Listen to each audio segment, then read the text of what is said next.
É possível desbolsonarizar o Brasil? Bom, eu vou lhe responder, mas depois da vinheta.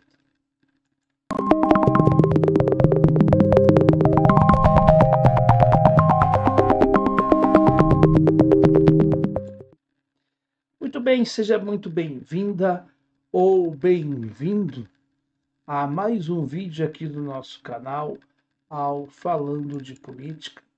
É um prazer tê-la ou tê-lo aqui no nosso canal.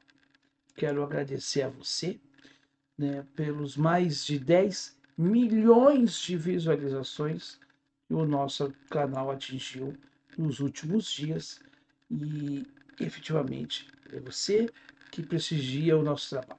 Muito obrigado e espero de coração poder proporcionar a você uma reflexão política que seja não a melhor, não sou o melhor jornalista político, né, mas que a gente possa aqui fazer uma conversa de um historiador, né, que sem dinheiro, né, vindo do interior, né, como diria o Belchior, né, enfim, que está aqui para registrar as suas opiniões e seu pensamento. E que não tem a pretensão aqui de ser uma coisa que eu acho um pouco complicado, que é o tal de ser um influencer. Eu não quero influenciar ninguém, eu só quero poder dialogar com as pessoas. E se isto ajuda na construção do pensamento da pessoa, sendo ela concordando ou não, é isso que importa. Certo? Mas vamos falar sobre a desbolsonarização. E isso que eu falei aqui tem a ver, tem muito a ver. Porque que é a desbolsonarização da política? A desbolsonarização da política é óbvio que é o termo que significa o quê? Retirar o bolsonarismo do cenário político. É possível? É possível, sim. Mas para tirar o bolsonarismo da política, e eu não estou falando do Bolsonaro, porque existe o bolsonarismo sem Bolsonaro.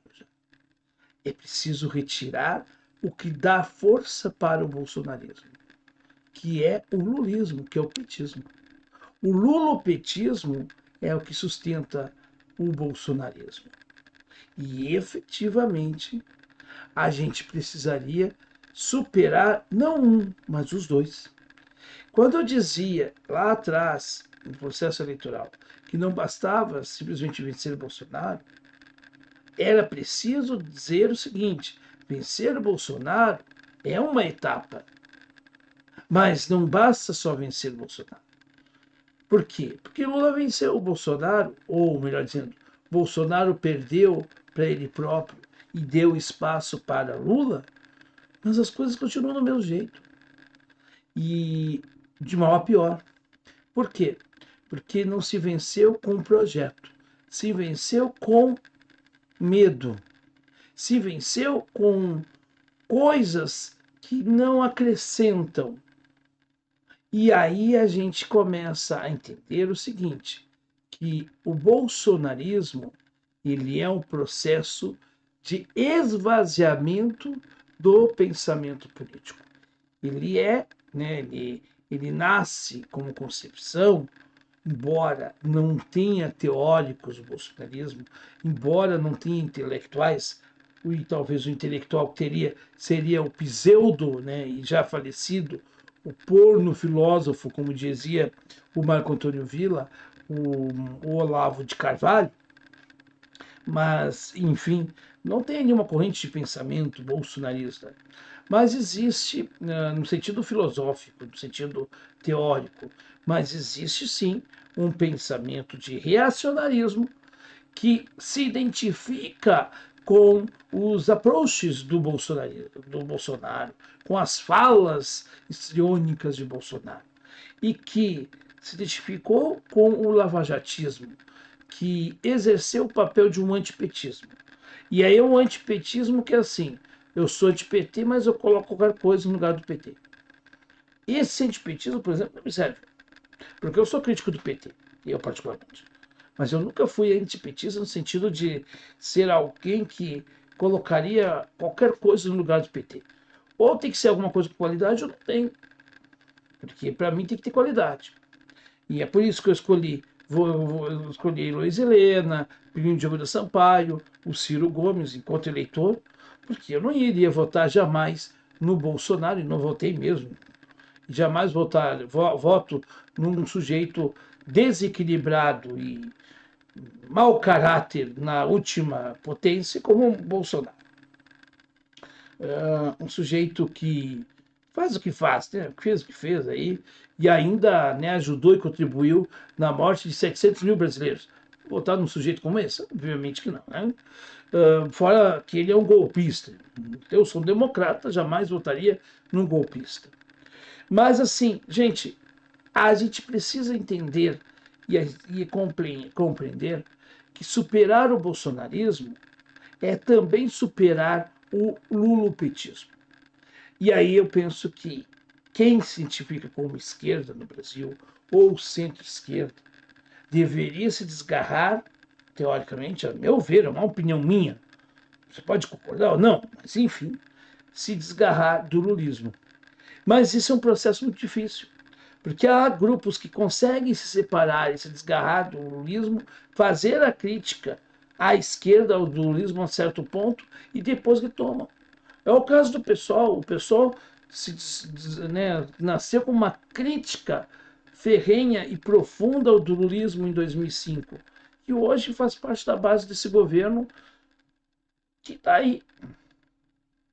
Então, assim, é preciso uma ruptura com o petismo e pensarmos realmente num projeto de esquerda, mas um projeto de esquerda que realmente seja de esquerda. O próprio PDT, por exemplo, perdeu isso, né? Porque hoje está na base do governo, o Ciro não se coloca mais como candidato, na última entrevista que ele deu, ele foi muito claro com relação a isso. Quer dizer, nós estamos órfãos, nós trabalhistas estamos órfãos. Em geral, o PDT não representa a grande maioria dos trabalhistas hoje. Somente aqueles que ainda, né, lutam dentro do partido e alguns que têm um certo petismo velado ali, né, que associam o PT dentro de si, ou que não conseguem assumir e de repente tem só um verniz de trabalhismo, e essas coisas, né? Então, enquanto a gente não superar isso, a gente não vai superar o bolsonarismo, nem mesmo o petismo. Então, a própria direita, se a direita quer superar o petismo, ele deveria tentar superar o bolsonarismo. Eu estou falando de uma direita que realmente queira ser uma outra direita, uma direita pelo menos um pouco mais racional, mais decente do que é o bolsonarismo, do que representa as hostes de Bolsonaro. Mas essa é a situação. E não tem como durar a pílula.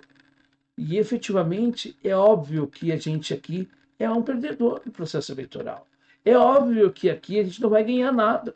Por quê? Porque nós não vamos disputar mais nada eleitoralmente. E eu, particularmente, vou o dia na votação. Talvez eu vote em um ali ou outro para dizer não para um ou outro, ou talvez eu vote em branco, ou talvez até faça abstenção. Se eu não me sentir representado de jeito algum, como é que tu vai, sabe? Tu fica numa situação que você fica alijado da política. Por quê? Porque você não tem representantes. Então nós temos um problema hoje na democracia que é a representação também. E nós que defendemos um projeto nacional de desenvolvimento, nós não temos hoje um representante eleitoralmente falando. E esse é um problema. E esse talvez seja um problema que o Ciro não conseguiu contornar.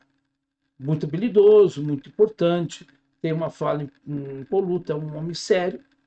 Mas eu pergunto, como pensar na viabilidade eleitoral de um projeto nacional de desenvolvimento a nível de uma eleição daqui a 4 anos? Isso não se pensa, né? Porque o PDT, infelizmente, perdeu a sua linha de novo. E o Ciro não quer concorrer. Eu entendo e tenho todo o direito. Tá, mas quem vai no lugar do Ciro concorrer? Ou o PDT vai compor uma chapa com de repente, uma tentativa de reeleição do Lula? Com esse governo que está aí, que faz isso, que não consegue, que não revoga nenhuma reforma neoliberal que só prejudicou o trabalhador brasileiro, como a reforma trabalhista e a reforma previdenciária? Num governo de esquerda que ataca, inclusive, movimentos grevistas e tornando a greve ilegal. Nem na ditadura aconteceu isso. Nem no processo da ditadura. Só vocês pegarem a história. Na ditadura, as greves aconteceram. Vídeo que aconteceu, por exemplo, no caso dos trabalhadores da extinta Rede Tupi de televisão. Ou, se vocês pegarem outros grupos de trabalhadores que fizeram greves, ainda no período da ditadura. Mas no governo democrático, do governo que diz que saca o povo, que diz que senta com as minorias, que as minorias vão vai para a rampa presidencial, mas que só fica na rampa, porque talvez quem sobe a rampa e que fica lá no interior do palácio não é o interesse do trabalhador, do mais pobre. Quem senta lá ao lado de Lula são os interesses do centro fisiológico do Lira, são, né, os que realmente mandam nesse país. Então a gente denuncia isso, mas infelizmente não tem como mudar isso. Se sente de mãos e pés atados.